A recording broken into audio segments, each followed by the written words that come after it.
The United States, South Korea, and Japan carried out military exercises with warplanes over the Korean peninsula Monday. At the same time, world leaders were gathering for the United Nations General Assembly meeting. Russia and China began joint naval exercises in the area, adding to the military presence near the Korean peninsula. The actions follow North Korea's test of a middle-range missile which flew over Japan Friday. The U.S. Defense Department said 2 bombers and 4 fighter planes flew over the Korean peninsula and fired live weapons during a test. South Korean Defense Minister Song Yong-moo said the joint exercises are being carried out 2 to 3 times a month. Later, the planes joined 4 Japanese F-2 fighter planes over the sea near the island of Kyushu, Japan. The U.S. Pacific Command said the exercises support the ability to respond to any threat in the Indo-Asian Pacific theater at a moment's notice. The official Chinese news agency Xinhua said that Russia and China began naval exercises near the eastern port of Vladivostok. Xinhua Online said the naval exercises are to extend to the Sea of Okhotsk north of Japan.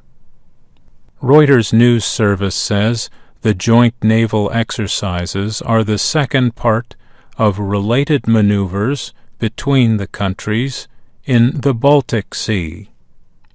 On September 3rd, North Korea carried out its 6th and most powerful nuclear test. The UN Security Council answered 1 week later by approving a resolution placing stronger sanctions on the North. The issue of North Korea is expected to be discussed during this week's United Nations General Assembly meeting in New York. United States President Donald Trump has warned that he would not let North Korea threaten the U.S. or its allies. U.S. Ambassador to the UN, Nikki Haley, has said North Korea's continued weapons tests present a serious security problem. What is really important with North Korea is that we try and push through as many diplomatic options as we have, she said. However, she added if economic pressure does not work, there might be little more that the UN can do. China and Russia have called for a diplomatic solution and restarting talks. On Monday, China's Foreign Ministry spokesman Lu Kang said the most recent sanctions on North Korea were just approved. He called on all parties involved to put the sanctions into effect strictly rather than complicating the issue.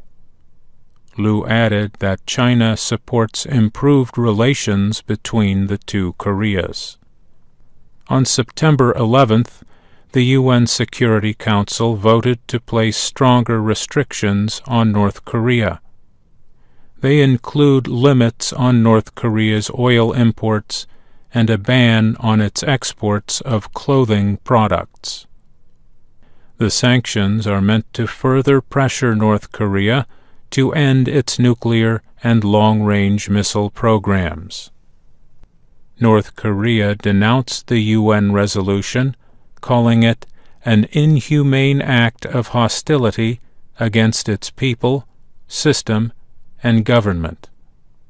North Korea's official KCNA news agency said the country would not give up its weapons programs. The UN sanctions appear to be having an economic effect on the country. Reuters news agency reports that prices for gasoline and diesel fuel appear to have increased sharply since the last nuclear test. I'm Mario Ritter.